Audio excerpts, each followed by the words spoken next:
Cada día le basta su afán. Necesitamos estar concentrados en el presente, en el momento, en el aquí y en el ahora. Por favor, deja esa angustia, esa desesperación. La vida se vive pacientemente, con firmeza, con compromiso, con inteligencia, pero en el presente. No te solles, no pierdas el control de tus emociones. Tú eres una persona muy valiosa, muy importante.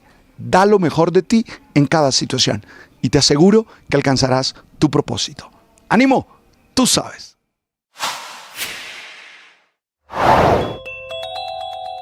Hay muchas pistas que estamos buscando hoy hacia dónde va el pontificado de este León XIV, que yo creo que va a ser una estrella, es misionero, conoce Colombia, vivió en Perú, como se dieron cuenta ayer en la ascensión al pontificado, habla perfectamente español. Pero además de eso, Néstor envía un mensaje de conciliación inmediatamente. Mire, volvió a salir con museta roja.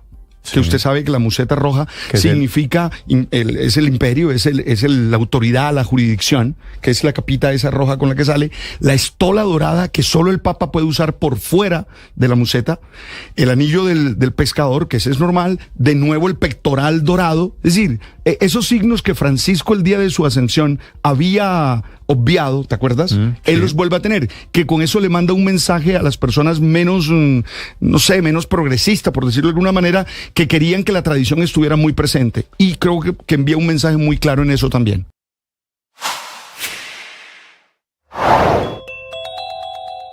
A partir de mañana, sábado 10 de mayo, subirán los peajes de Andes, Fusca y Unisabaneta, los 3 peajes de la autopista norte en Bogotá, con un aumento autorizado por el Ministerio de Transporte. Este incremento a un agustino. Sí. El superior de los agustinos en Colombia es el padre Ronald Antíbar. Padre, buenos días. Buenos días, Néstor, y buenos días a toda la audiencia de Blue Radio. Lo felicito, padre, de todas formas. No, esto para los agustinos es un hecho histórico. Es la primera vez que ustedes tienen un papa, ¿no? Sí, la verdad estamos muy alegres, nos sentimos muy bendecidos. Está algo histórico también para nuestra orden, nuestra comunidad, porque es la primera vez que un fraile, un religioso de nuestra orden llega a ser el vicario de Cristo, el sucesor del apóstol San Pedro. Así es, Néstor. Desde San Agustín han pasado ¿cuántos siglos, padre Antíbar? Bueno, imagínese que San Agustín nació en el año 354 y murió en el año 430. Entonces, sí. ¿Y cómo es posible que en 18 siglos nunca hubo un papa agustino? Bueno, esa es una buena pregunta, pero pues no te sé decir, no te la sé responder, pero tú sabes que también eso es un llamado de Dios, ¿no? Y bueno, seguramente era para estos tiempos que necesitamos un religioso, un papa con la espiritualidad agustiniana. Sí, eso le quería preguntar, padre Antíbar, ¿qué es ser agustino? ¿Qué tienen diferente los agustinos en ese mundo de comunidades, de las muchas comunidades que hay en la iglesia? Bueno, San Agustín cuando nos fundó lo que quiso fue congregar a hombres y mujeres consagrados a Dios que vivieran básicamente desde 3 pilares desde el carisma que él propone, y es un servicio eclesial donde la iglesia necesite, una vida espiritual fuerte, profunda, desde la interioridad, y sobre todo el pilar más significativo del carisma agustiniano es la vida en comunidad, es decir, el trabajo en comunidad, la oración en comunidad, el compartir los bienes en comunidad. Así que ese es uno de los grandes diferenciadores. Eso es ser agustino, y eso es lo que ha sido por tantos años nuestro Santo Padre, el Papa León XIV. Los agustinos, padre Antíbar, no son los únicos misioneros, ¿verdad? No, claro que no. Hay vicentinos misioneros, por ejemplo. Sí, total, hay muchas comunidades dedicadas a la misión, porque es que la misión, digamos que hace parte de nuestro patrimonio común, del ser bautizado. Todo bautizado está llamado a ser misionero, y toda comunidad pues tiene esa misión de una u otra manera. Pero entonces le pongo la pregunta un poquito al revés. ¿Qué significa para un sacerdote como ustedes, después de la ordenación, hacerse misioneros? ¿Qué es, en estos términos, ser misionero, padre Antíbar? Bueno, ser misionero tiene muchas connotaciones. Vamos a partir de lo que hizo el padre Robert Prevost en su momento, que fue salir desde su patria, desde su tierra, desde Chicago, desde Estados Unidos, salir hacia el Perú como misionero, es decir, ir a la selva, ir a los lugares más recónditos donde casi nadie llega. Entonces, eso es una forma de hacer misión, ¿no? Salir e ir a encontrar, como lo decía el Papa Francisco, esas periferias existenciales, esos hombres, y mujeres, niños, familias que nadie atiende, ¿no? Entonces, esa es una manera de hacer misión. Sí. Padre, la última vez que usted vio al Papa fue ¿cuándo en Colombia? Bueno, en Colombia lo vi hacia el año 2006, 2007, cuando siendo yo como profeso, todavía no era sacerdote, pero la última vez que yo lo vi fue en Roma. Cuando yo vivía en Roma, me encontré con él pues en varios momentos, ¿no? Porque nosotros vivíamos casi que allí al frente de su casa donde él estaba. Entonces ha sido muy, muy especial volver a recordar esos momentos con él. ¿Y lo recibió alguna vez usted en Barranquilla? No, yo nunca lo recibí aquí, la verdad, no, pero pues lo recibíamos como comunidad, sí. ¿Usted es barranquillero, padre Antíbar? No, yo soy de un pueblito que se llama Huachica Cesar. Ah, pero costeño, sí. Pues. Sí, más o menos, de ascendencia paisa. Me escriben unos costeños que se cruzaron con el Papa en Barranquilla y que me dicen que a él le encanta el patacón pisado, supongo que es, ¿no? Claro. Bueno, cuando vino seguramente le dieron todos estos manjares de aquí de la costa, seguramente sí, porque él estuvo por acá en Barranquilla y bueno, fue seguramente muy bien atendido, porque pues en esos momentos era también nuestro superior general a nivel de la orden. Sí. Padre Antíbar, a ustedes, a los misioneros agustinos, ¿cómo les cambia la vida tener Papa? Bueno, nos cambia la vida en cuanto a que pues nos hace más responsables, ¿verdad? Nos hace más comprometidos con el legado que el mismo Papa nos está colocando, ¿no? Por ejemplo, ese ser misionero, ¿no? Nos ayuda como a replantear muchas cosas también de lo que nosotros somos y estamos haciendo en ese sentido, y pues también en cuanto a que podemos ya compartir con muchas personas que tienen esa curiosidad, ¿no? De conocer, bueno, y cómo era el Papa de sacerdote, cómo es esto de que era agustino, y eso también nos ayuda pues a salir un poco de nosotros mismos y empezar pues a compartir con tantas personas nuestro carisma. En ese sentido también nos va cambiando la vida. A mí me la está cambiando porque me la paso respondiendo muchas llamadas. Ahora lo buscan esos periodistas canzones, ¿no? Ronald, sí, impresionante. Ronald, en la historia de la... Le pregunta el confianzudo padre Linero, no, padre Antíbar. Ronald, sí. Una pregunta, Ronald. León XIII, ¿qué relación tiene con los agustinos? Bueno, miren, León XIII vivió en un pueblito que se llama Carpineto, donde los agustinos teníamos allá una parroquia, y pues muchas veces iba el Papa León XIII allí a ser parte pues de la vida espiritual de los frailes. Él nos conoció muy bien, fue muy cercano a los agustinos, sí. Sí, padre Antíbar, de la visita del nuevo Papa, del Papa León XIV, se están conociendo muchas fotos en Barranquilla, en Antioquia, todos reclamando un pedacito del Papa. ¿Cómo fue su paso por Colombia? ¿Cuál fue la tarea particular que vino a desarrollar aquí o la misión pastoral en Colombia? Bueno, él venía de acuerdo también, como les decía, de acuerdo a su cargo, a su encargo. Él venía de acuerdo pues a la misión que de acuerdo pues a lo que él representaba en su momento, ¿no? Y pues siempre desde esa cercanía, desde esa fraternidad, Bueno, como les dije, pues como general, como superior general, que son visitas canónicas, son visitas pues muy formales, pero también muy, muy fraternas. Entonces su paso por Colombia tiene distintos matices, por así decirlo.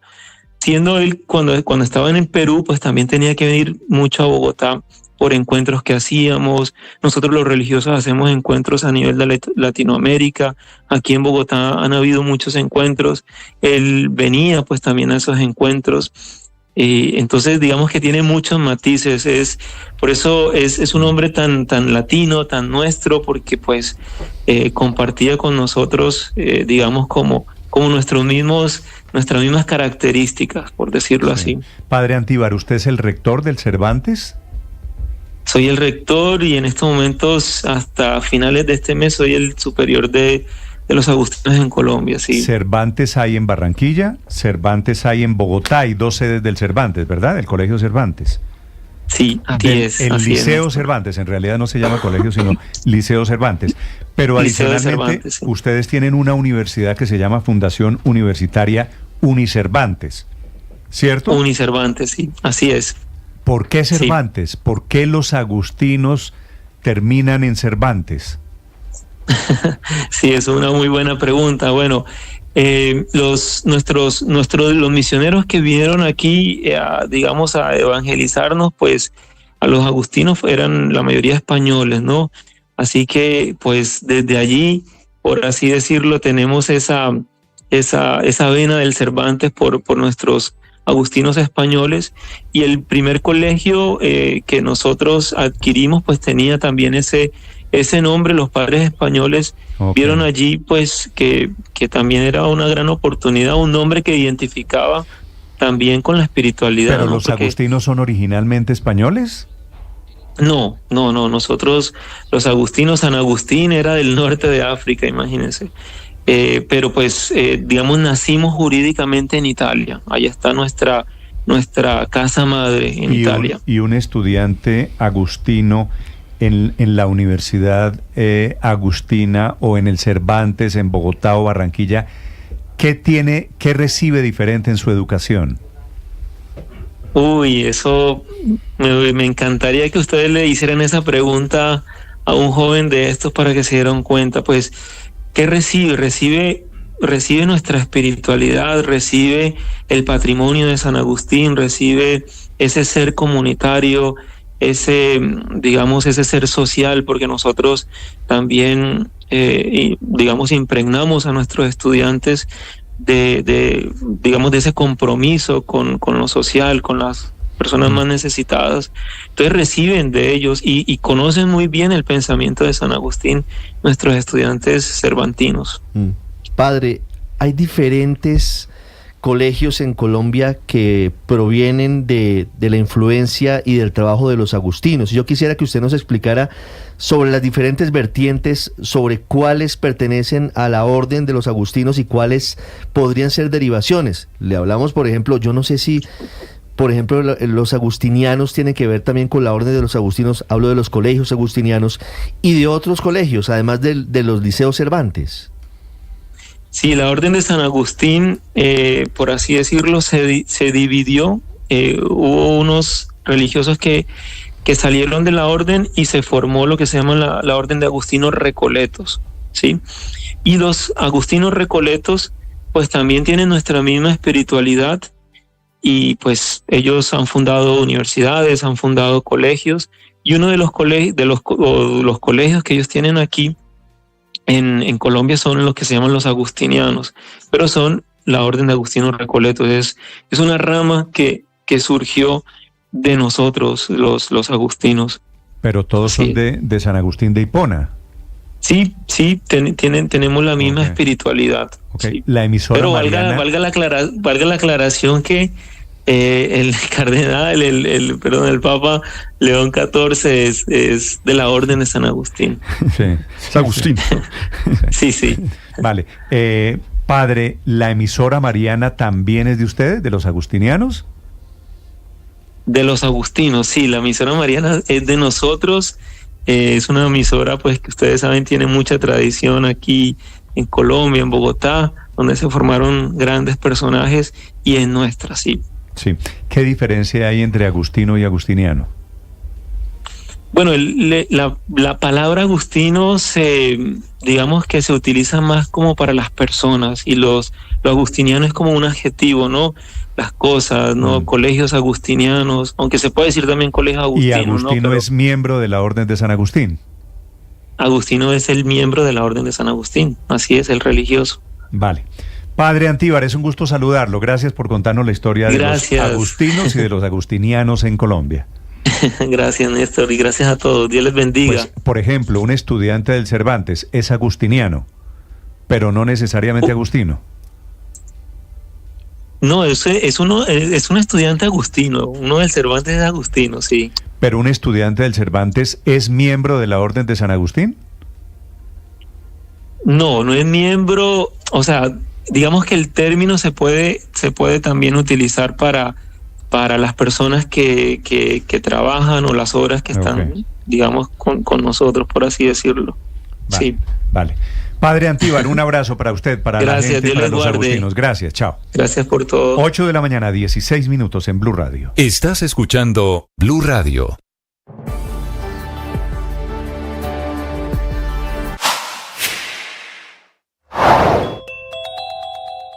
Repunta la carestía en el país con una inflación que volvió a subir en el mes de abril y se ubicó en el 5.16% anual. Mayor que lo proyectado, mayor que lo esperado por el mercado, mayor que lo registrado en marzo, cuando estuvo en el 5.09% y creciendo por primera vez desde junio del año de 2024, completando así 5 meses estancada por encima del 5%, apartándose de la meta del Banco de la República del 3% y alejándose también de sus proyecciones para fin de año en torno al 4.4%. Rebota en la inflación que pone contra las cuerdas justamente al Banco de la República, y dificulta que vuelva a bajar las tasas de interés, como lo acaba de hacer en su última junta, donde la redujo en 25 puntos básicos hasta el 9.25% en medio de una enorme presión por parte del presidente Gustavo Petro, y tras 4 meses inalteradas y quieticas por miedo a una escalada inflacionaria. Temores que no eran infundados, temores que resultaron ser ciertos, como lo demuestra el dato de inflación dado a conocer ayer por el Departamento Nacional de Estadística, donde se evidencia un mayor impulso en el costo de vida en Colombia, principalmente por arrendamientos, precio de los alimentos y servicios públicos como agua, electricidad y gas.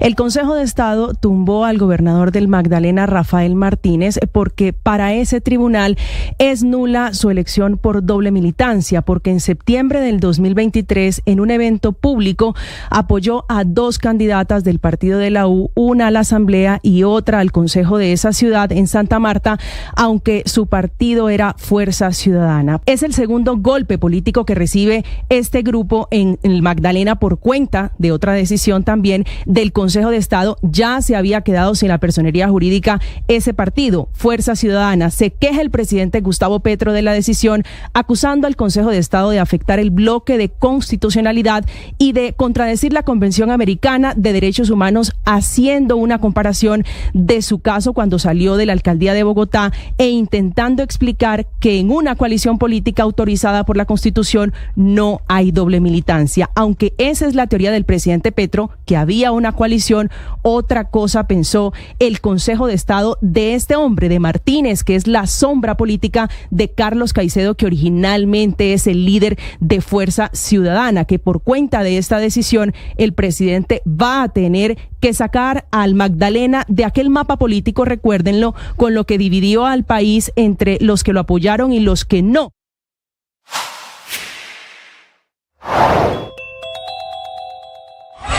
Una grave emergencia a causa de las lluvias se registró en el municipio de Sabaneta, norte del Valle de Aburrá, donde un deslizamiento de tierra que cayó en las últimas horas dejó a 5 personas muertas y a 2 más desaparecidas, por lo que organismos de gestión del riesgo continúan las labores de búsqueda en la zona, según confirmó el alcalde Alder Cruz. La montaña se empezó a mover, ellos salieron de su casa a mirar qué pasaba y el talud de tierra bajó en ese momento, acabándole la vida a estas personas. Bastante lamentable, era un punto que no estaba dentro de nuestros los puntos críticos, una precipitación bastante fuerte, sin precedentes en nuestra ciudad, y eso hizo que colapsáramos en varios puntos.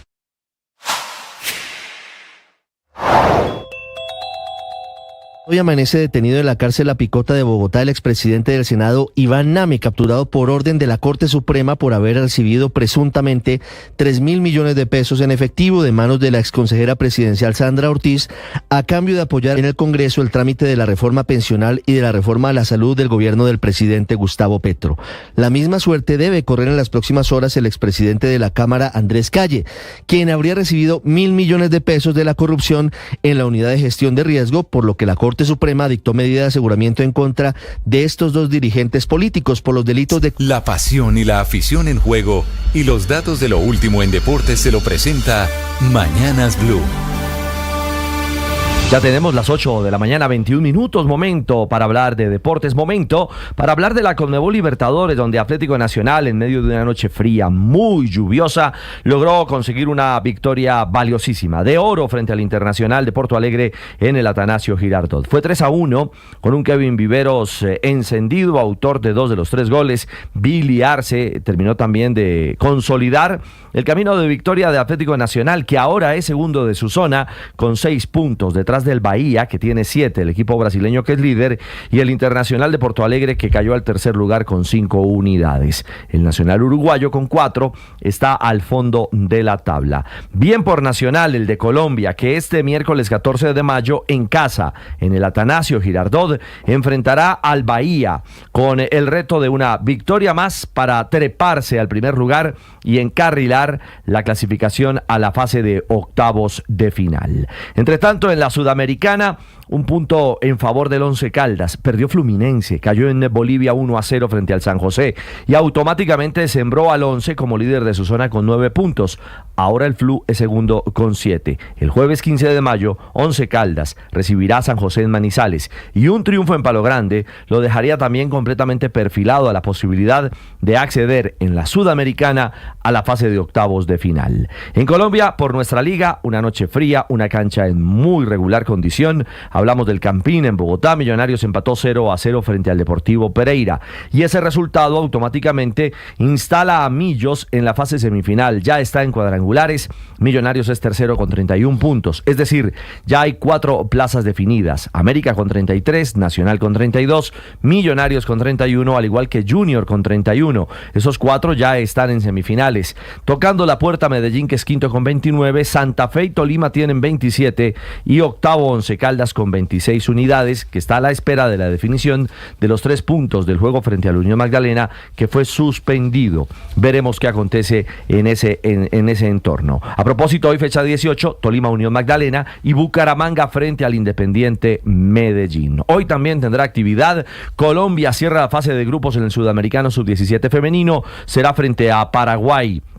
Requiere de sumar puntos el equipo nacional para acceder al hexagonal final. El partido en Palmira será a las 6:50 de la tarde con la señal del Gol Caracol HD2 y D2. Y a esta hora rueda primera etapa 1 del Giro de Italia.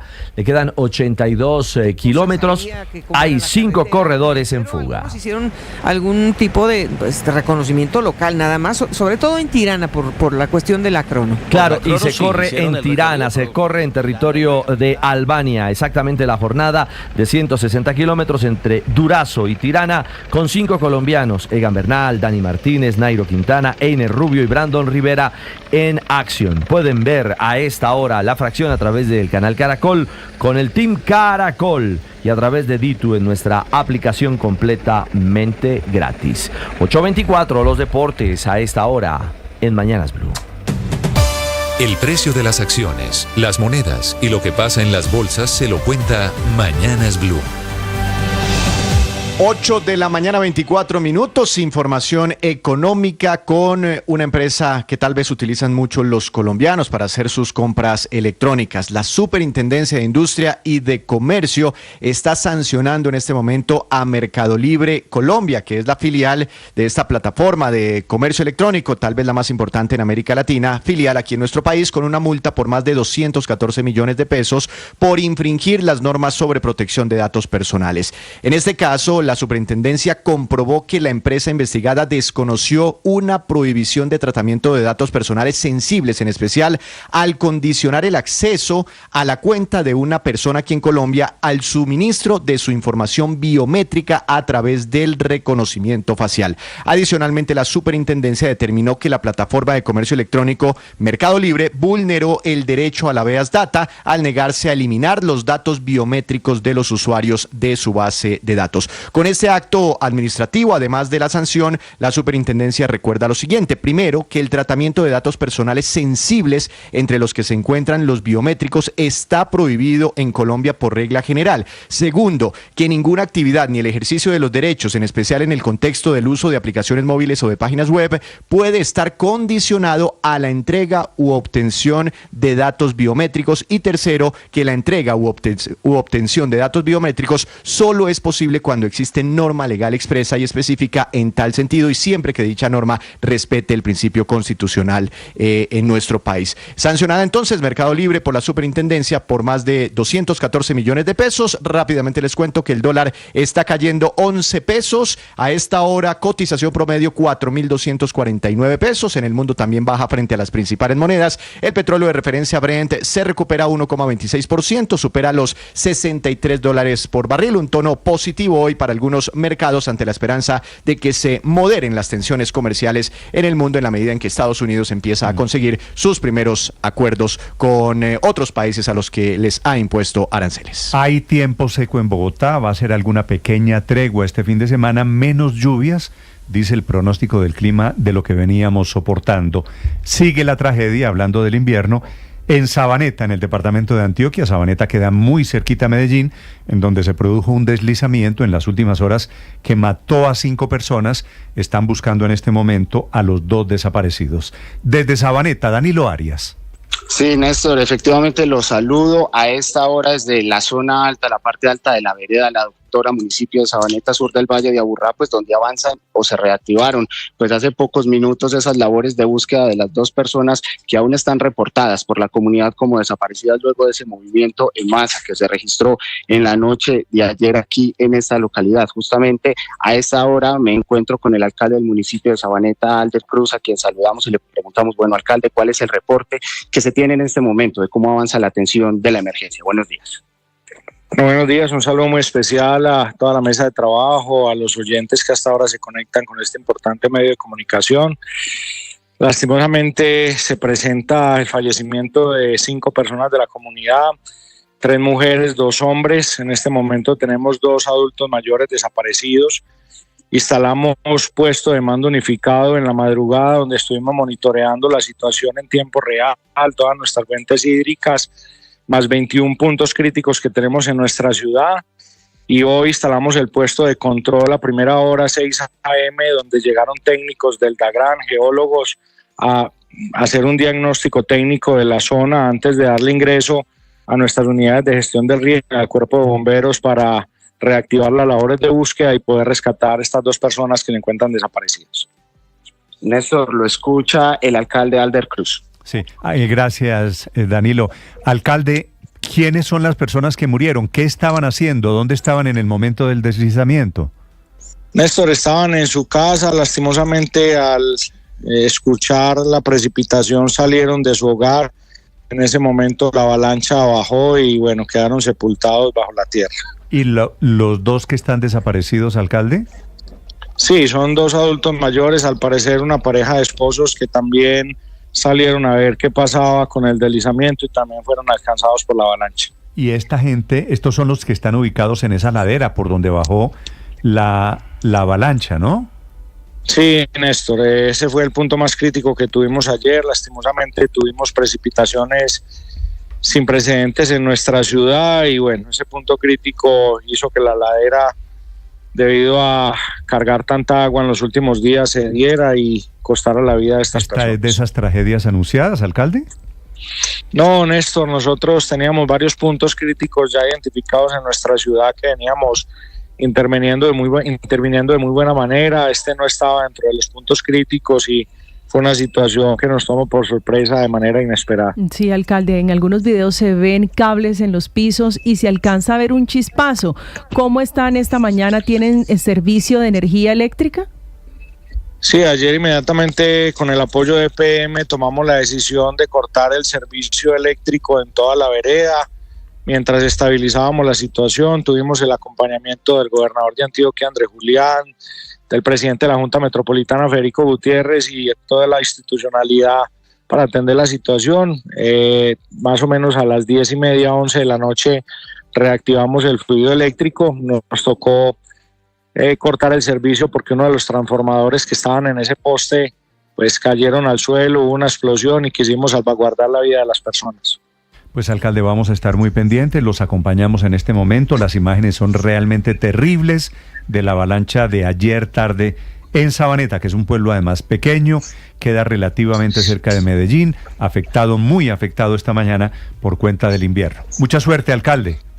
Muchas gracias, Néstor, a todos los medios de comunicación que han estado pendientes, y aprovecho este espacio para agradecerle a la ciudadanía la solidaridad, el acompañamiento, las ayudas que han llegado para las 213 personas que tenemos damnificadas en nuestro punto de acopio, y bueno, les estaremos informando novedades a través de nuestros medios institucionales. Alder Cruz es el alcalde de Sabaneta, en Antioquia. Estás escuchando Blue Radio.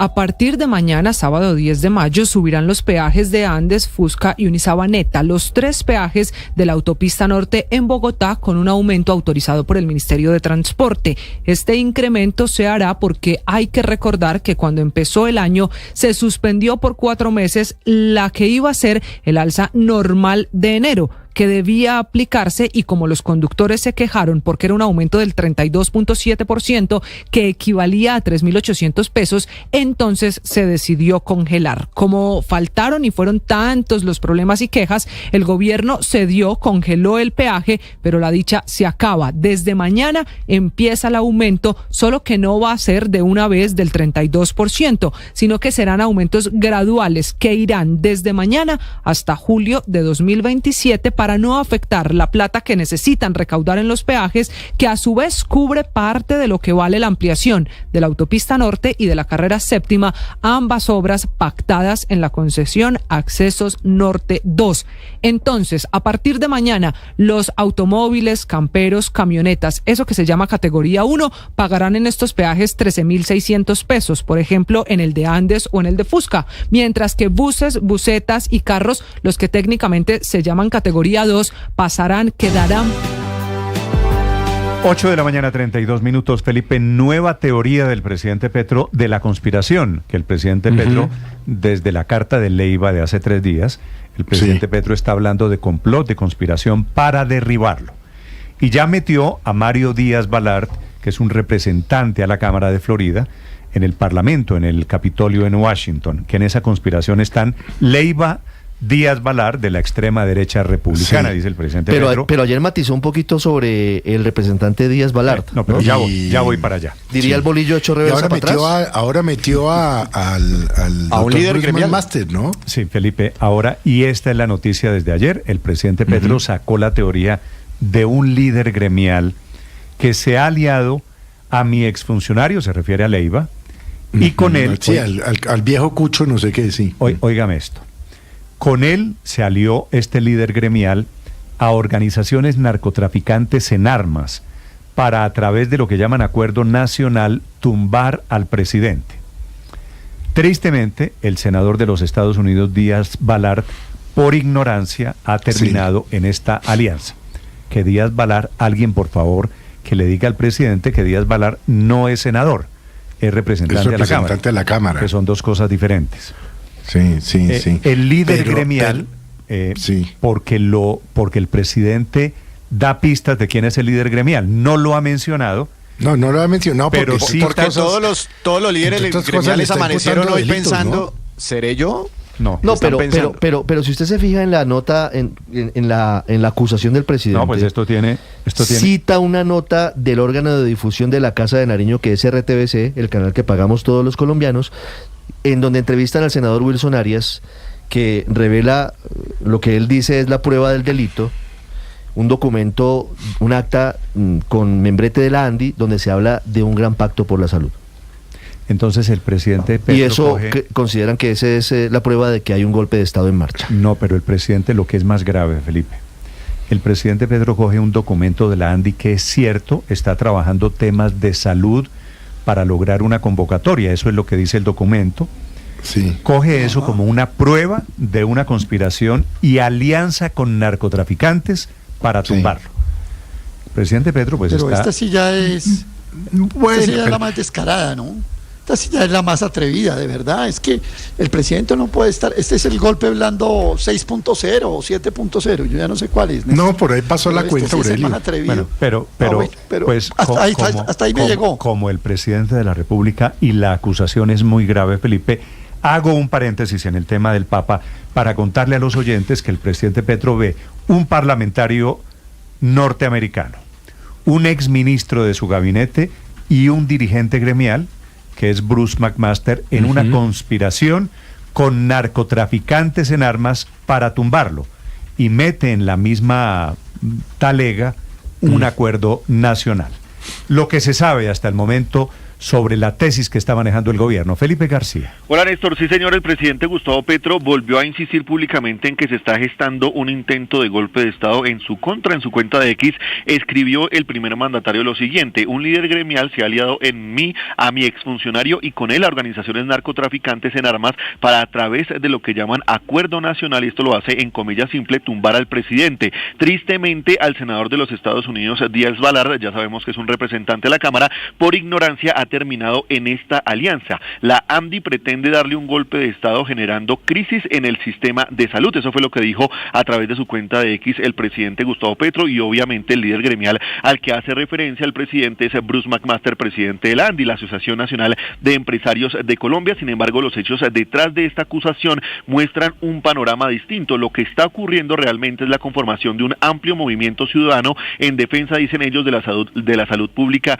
en Colombia. Más de 100 organizaciones médicas, científicas, académicas, congresistas y representantes de la sociedad civil están impulsando una movilización nacional para exigir al gobierno del presidente Gustavo Petro que respete y cumpla las decisiones de la Corte Constitucional y demás autoridades frente al sistema de salud, como recordemos el pago de los presupuestos máximos y de la unidad de pago por capitación, además de conformar mesas de concertación para analizar y ajustar estos valores. Pues ya Néstor, Bruce McMaster ha sido una de las voces que ha manifestado preocupación por el deterioro del sistema de salud, pero no está actuando en solitario. Esta iniciativa se enmarca en una propuesta colectiva ante lo que muchos consideran una grave crisis de salud y un incumplimiento reiterado por parte del gobierno del presidente Gustavo Petro. Bueno, una preocupación por el sistema de salud no se puede volver, aquí me da pena con el presidente Felipe, en un golpe de Estado y alianza con narcotraficantes.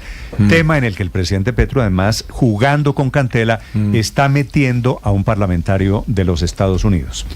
De ese parlamentario en Estados Unidos ha hablado esta mañana el embajador en Washington, el embajador colombiano ante la Casa Blanca en Washington, Juan Camilo.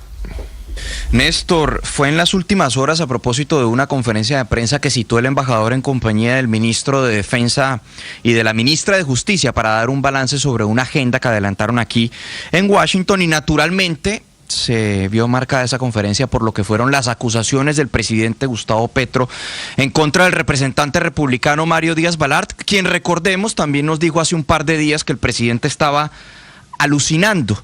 Naturalmente, este tema, según lo que dijo el embajador, no ha hecho parte de ninguna reunión por parte de autoridades colombianas en sus encuentros con autoridades de los Estados Unidos. Particularmente, por ejemplo, la ministra de Justicia dijo que en sus reuniones con la Fiscalía de aquí de los Estados Unidos no había presentado ningún tipo de información al respecto porque ella no está enterada.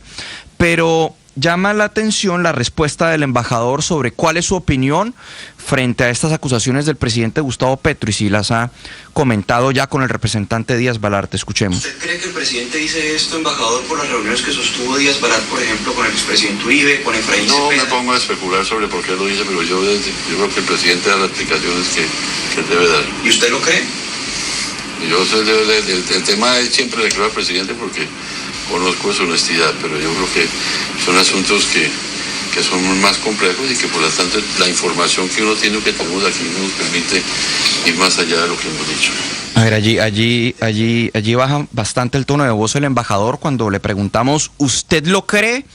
Responde que, bueno, que él siempre cree en la honestidad del señor presidente, pero que un tema como este es mucho más complejo y que no tienen información para ir más allá de esto. Pero digamos que la postura del presidente Gustavo Petro y la acusación grave en contra de Mario Díaz Balart también ponen en una posición compleja al embajador de Colombia ante Estados Unidos, porque él tiene diálogos constantes con Mario Díaz Balart, naturalmente porque él es presidente del subcomité de apropiaciones para el hemisferio, que está en medio de discusiones para asignación de recursos para Colombia. Entonces, obviamente, estas acusaciones complican un poco más el trabajo del señor embajador, Néstor. Sí, 8:40, pues queda en un aprieto gigante, porque claro, dice, yo creo en la honestidad del presidente Petro, pero, y ahí es donde viene la relación con el gobierno de los Estados Unidos. El líder gremial al que se refiere el presidente Petro es Bruce McMaster, el presidente de la ANDI. Doctor McMaster, buenos días. Buen día, Néstor, gracias. Debo preguntarle, doctor Bruce, ¿usted está aliado con Álvaro Leiva? Imagínese usted, eso es lo que está diciendo el presidente. ¿Usted está aliado con organizaciones narcotraficantes en armas?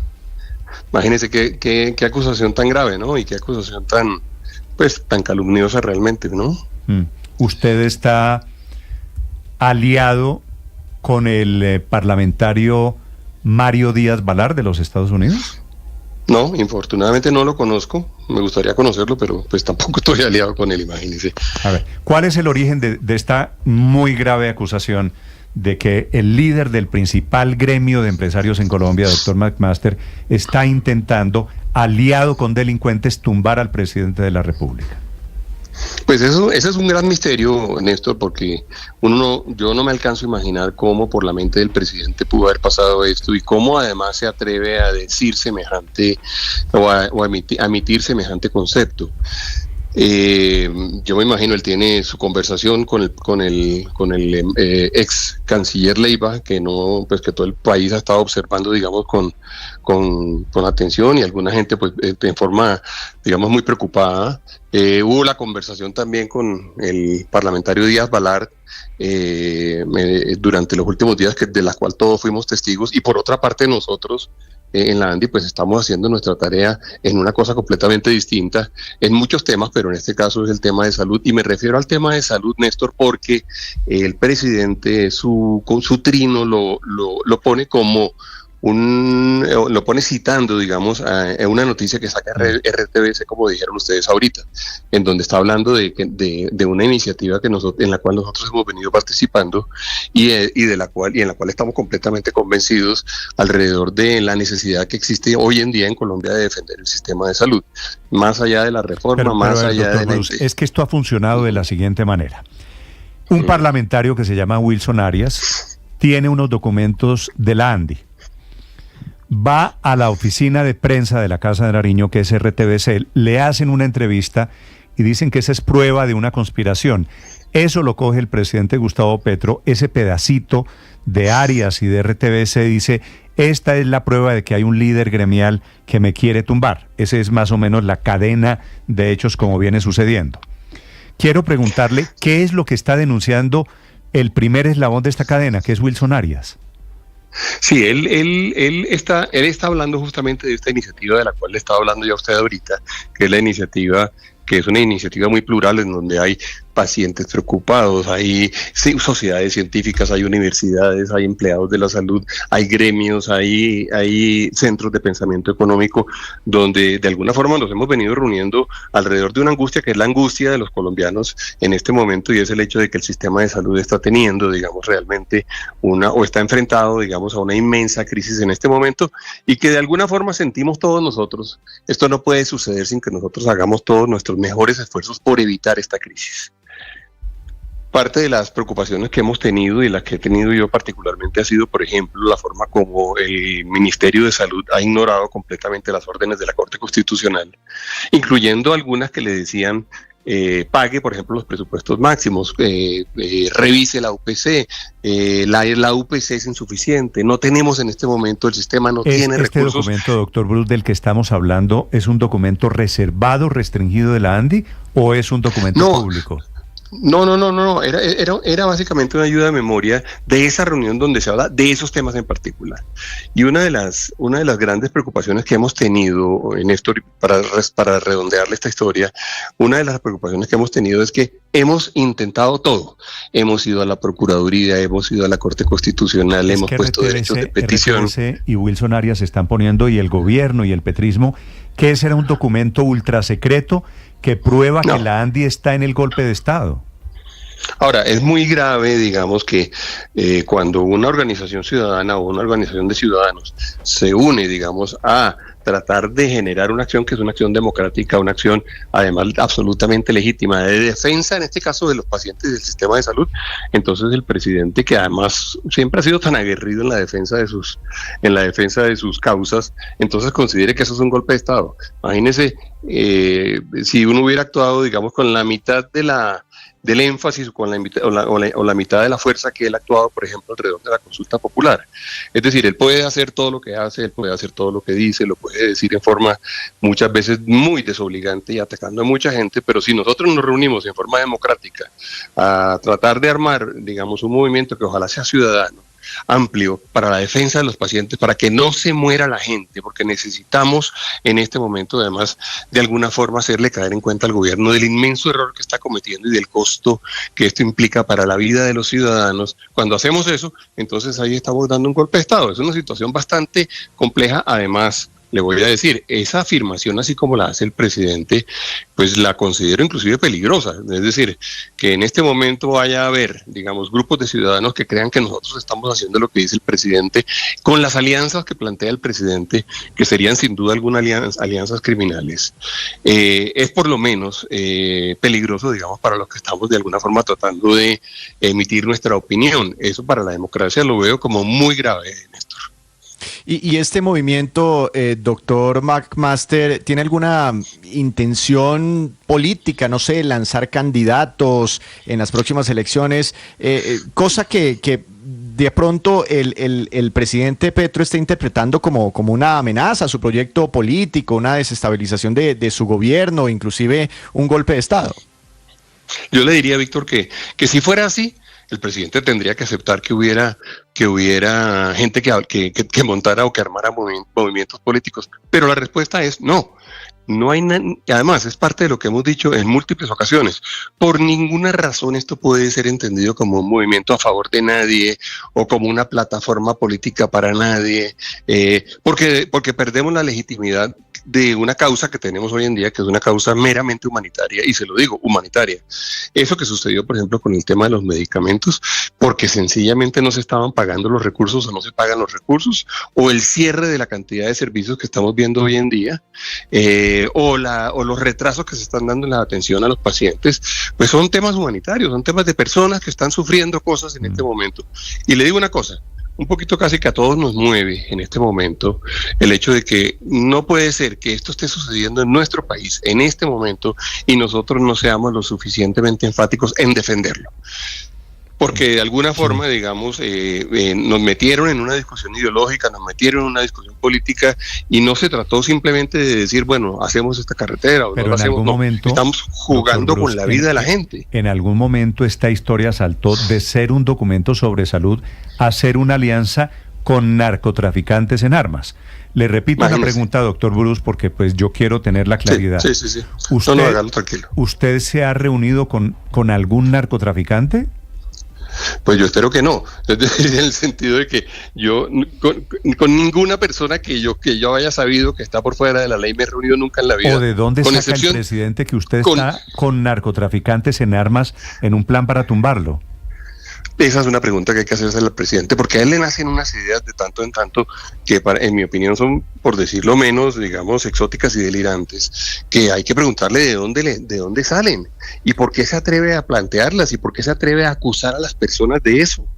Imagínense que nosotros cada idea que tenemos sobre él saliéramos nosotros a plantearla públicamente. Usted no se imagina la cantidad de cosas que me han escrito personas que vieron esos trinos ayer y hoy sobre la opinión que tienen del presidente, pero bueno, esas son opiniones personales, pero es que este señor es el presidente de la República, que además tiene pues una capacidad de vocería que es inmensamente mayor que toda la de nosotros juntos y que le genera, digamos, a la población ideas que pueden terminar siendo ideas peligrosas y que pueden terminar siendo ideas, digamos, peligrosamente manipuladas y tergiversadas. Sí, doctor McMaster, el presidente en su trino habla de reuniones con un exministro de su gobierno y habla de la búsqueda de la salida del poder de Gustavo Petro a través de un acuerdo nacional.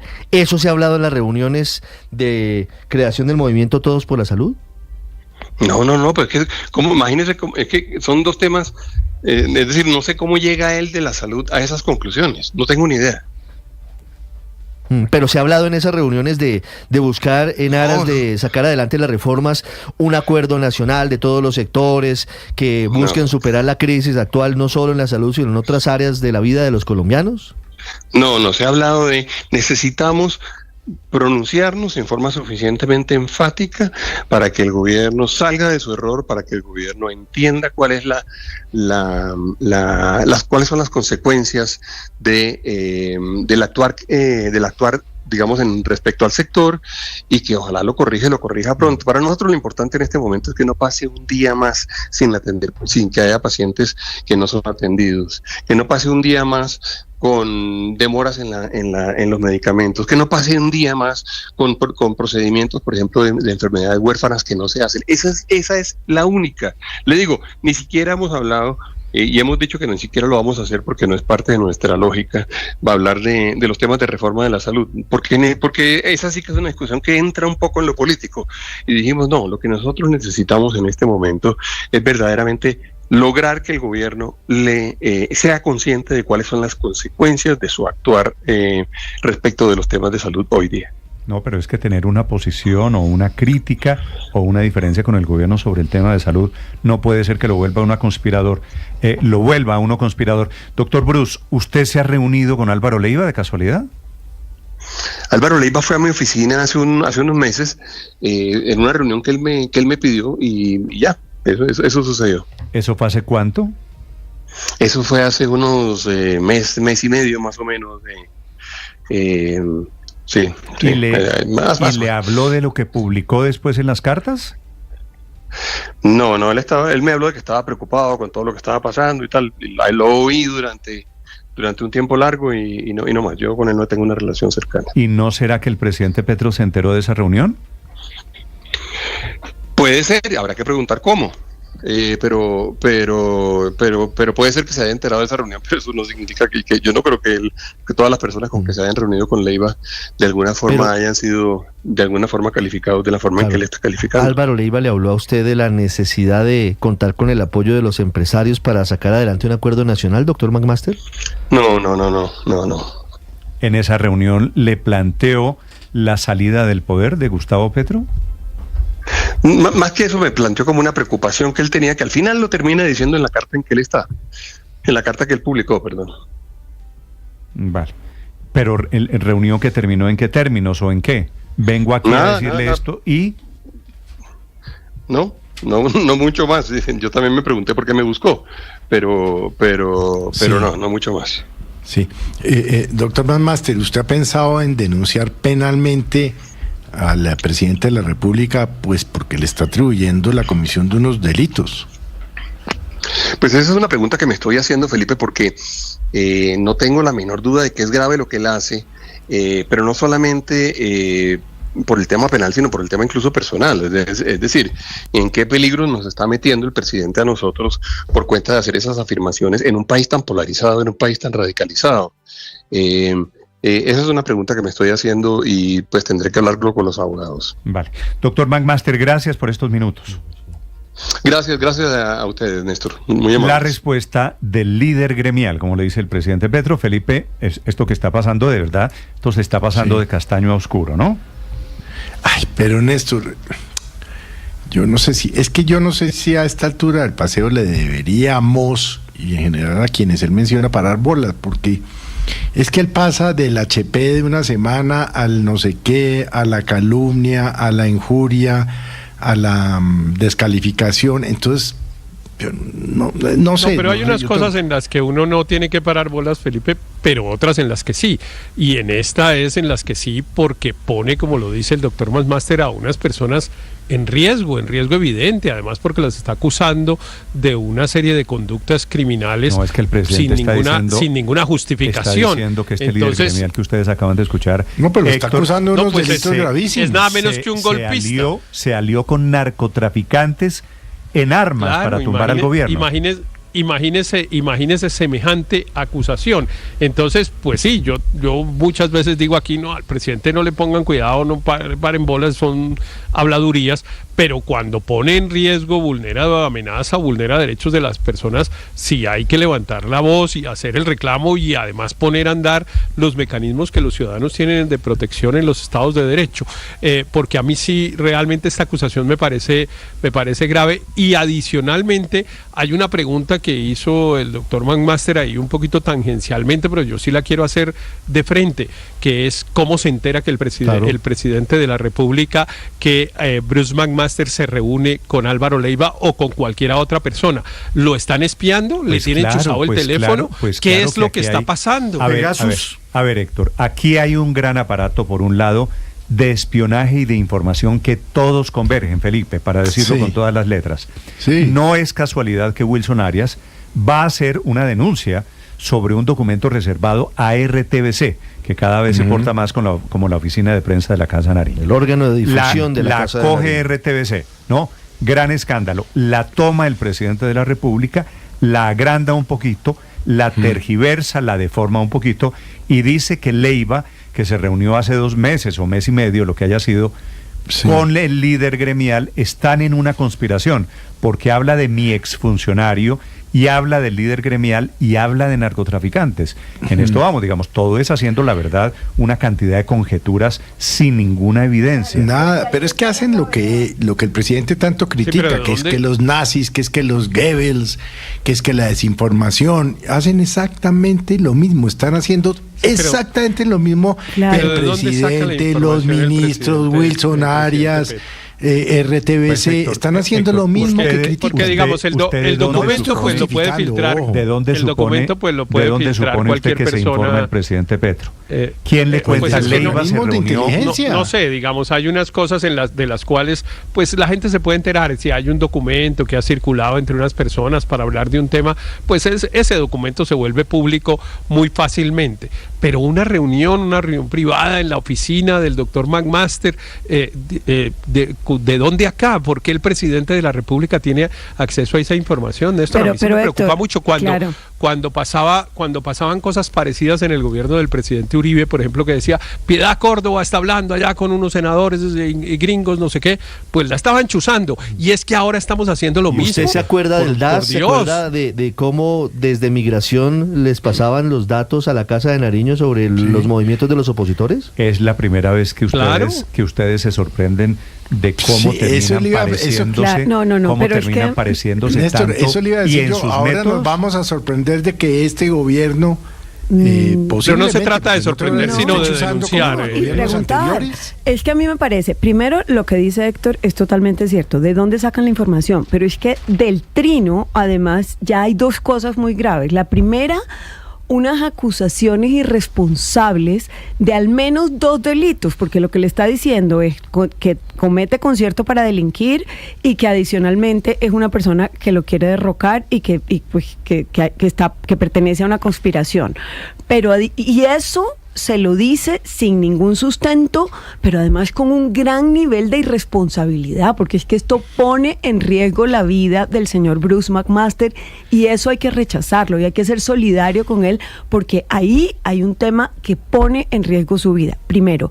Y lo segundo es que en Colombia una democracia, como la entendemos, sea el contexto en el cual pensar diferente a lo que está haciendo el gobierno y hacer un documento en el cual lo que se está tratando es de contribuir a que la salud salga de la crisis, signifique derrocar al presidente. O sea, si es que la crisis la han instalado desde el mismo gobierno. Ese es un poquito el fondo, María Consuelo, porque el presidente coge la discrepancia. La discrepancia como si fuera un delito. Como el motivo por el cual se demuestra el intento de golpe blando.